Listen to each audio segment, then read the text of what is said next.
Hey guys, how you doing? Good evening. It's Ria and Caleb, I think they know. I don't think we or, really have to introduce ourselves so much anymore, all right. So, just generally speaking. popping on real quick to read chapter 13.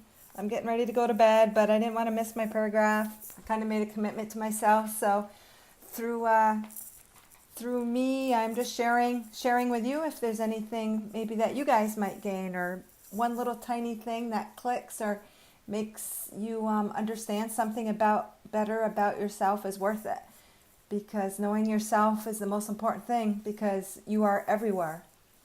Everything you see is a reflection of you. So the better and more in tune you are to your own thoughts, your own feelings, what you want in life, the more that will be able to manifest and reflect back in your life. All right, so chapter 13, I'll do the paragraph today. And it says, respect yourself first, and then you'll develop respect for all else. Put time into you. Live in congruence to who you are. Listen to your heart. Do your thoughts, words, and actions reflect what's inside of you? When we don't live in alignment to who we are, this causes us to be out of balance and out of harmony, which results in unhappiness and illness. How we feel about ourselves bleeds onto everyone and everything in our lives. The best we can do for our life and our loved ones, ironically, is to put ourselves first. Trust in this and know all else will be taken care of.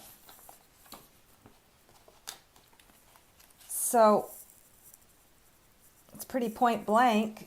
Tell me what's so point blank, and then I'll tell you what I think. Okay, I think respecting yourself is putting, first of all, to respect yourself, you really do need to get in tune. Because we can say love ourselves, respect ourselves, put ourselves first. But if we don't even know who we are, how can we do that? I mean, we get these generalized, carte blanche kind of statements. But when it really comes down to it, who are you? What do you want in life? What does make you happy? What does excite you? Because when we get tapped into the truth of all those questions and tune into the energy, basically it's tuning into the energy of who you are and listening to that energy within you. You respect yourself when you speak your truth, speak your mind. Right down to something simple as saying, someone asks you, hey, do you want to go out for lunch, or will you please help me with this? And if your immediate response is, yeah, sure, yeah, I'll do that, without even checking in with yourself, then you really are not respecting yourself. I mean, it's understandable that you do want to please people, you do want to make them happy, you do want to help, because that's innate within us. But if there's a time when you really don't want to do something, you should not do it. Hi, Linda from Wisconsin. Thank you for joining us. We're just reading chapter 13, and paragraph, and it's just about respecting yourself. And as we make those choices out of self-respect, our relationships will reflect the respect that we feel for ourselves. Our job situations will reflect the respect we feel for ourselves. Everything does. Everything will be a mirror of our own self-respect. Because if you have no respect for yourself and you can't honor what you're feeling within and trust in that feeling, it's going to bleed into all of our relationships, all of our work, all of our circumstances, people we meet on the street, people that might cut in front of us, down to the bank teller, down to the cashier. All of those even tiny, what we consider insignificant situations, are all going to be reflections of the energy that we connect or disconnect or respect or not respect within ourselves. that's how I feel about that paragraph. Is there anything you wanted to add, Caleb? I think respecting yourself is being conscious and aware enough to check in on your emotional state to see what feels good and what does not. And if you are choosing that which does not feel good, including your thoughts, your actions, and overall goals, you're not respecting yourself.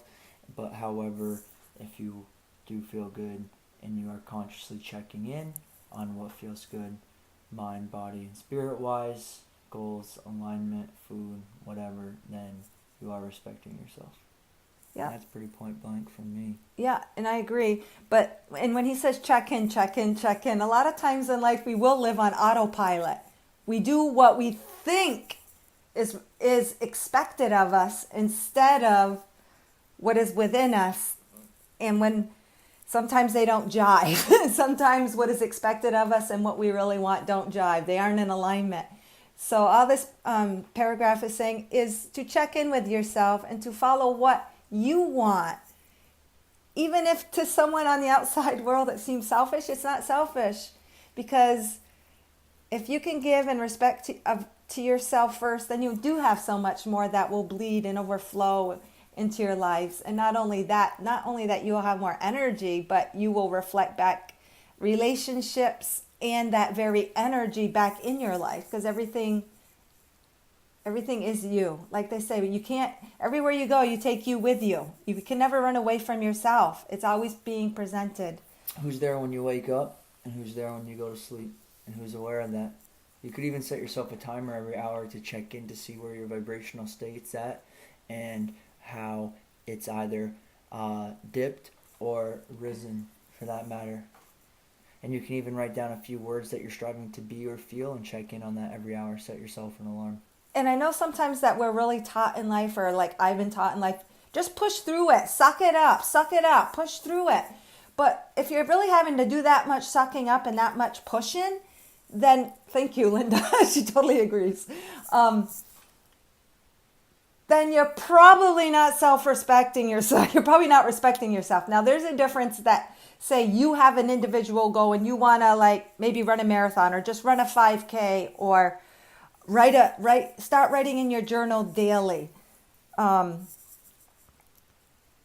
forget where I was going with this. Oh, and say sometimes those little things, those little goals for yourself are a little challenging, but you're happy to work through them. That is completely different than having to suck up or push yourself through something you really don't want to do, because that's why it feels like a struggle. That's why it feels like a push, because when you are in alignment to yourself, there should be a better flow. Not saying that you don't have to use a little free will, dig deep a little bit sometimes, but you're happy to do it.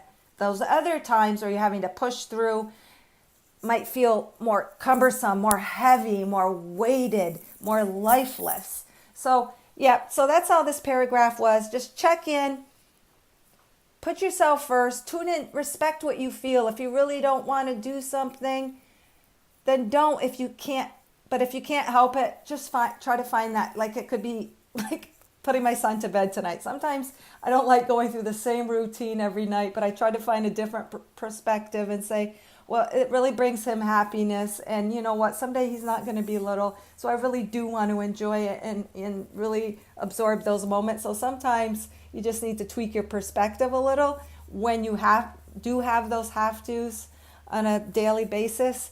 But in general, you understand. Respect yourself first, because it does bleed into all areas of your life. So just check in with yourself and trust that. Trust that when you respect yourself, you put out an extremely high frequency and vibration for the universe to reflect back, bring those opportunities, bring those abundance, bring those relationships that are going to respect you. Because you've respected yourself first, you're going to get those opportunities and relationships and situations that are giving you respect, giving you honor, and showing you who you are. And life always shows you who you are. And if you don't like what you see, then again, just tune in and listen. Listen to yourself. Listen to your energy. What is it telling you? All right, guys. So thank you for joining us on paragraph 13, and we'll see you tomorrow. Thank you. Hold on. Yes, you want to say something?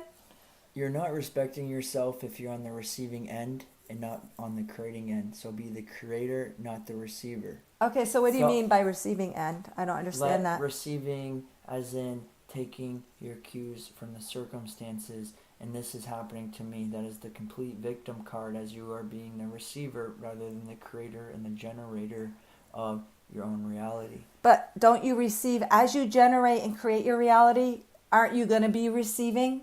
So what you're saying is be the creative and generator first, and then you'll receive that after. Don't receive first and act according to that. But don't get the receiver and the creator flip-flop. Be the creator first. Make your choices and decisions and your self-respect Don't based on receive awareness. anything that you didn't consciously create, Yeah, don't receive anything you didn't consciously create. That is a very good point and extremely important for self-respect.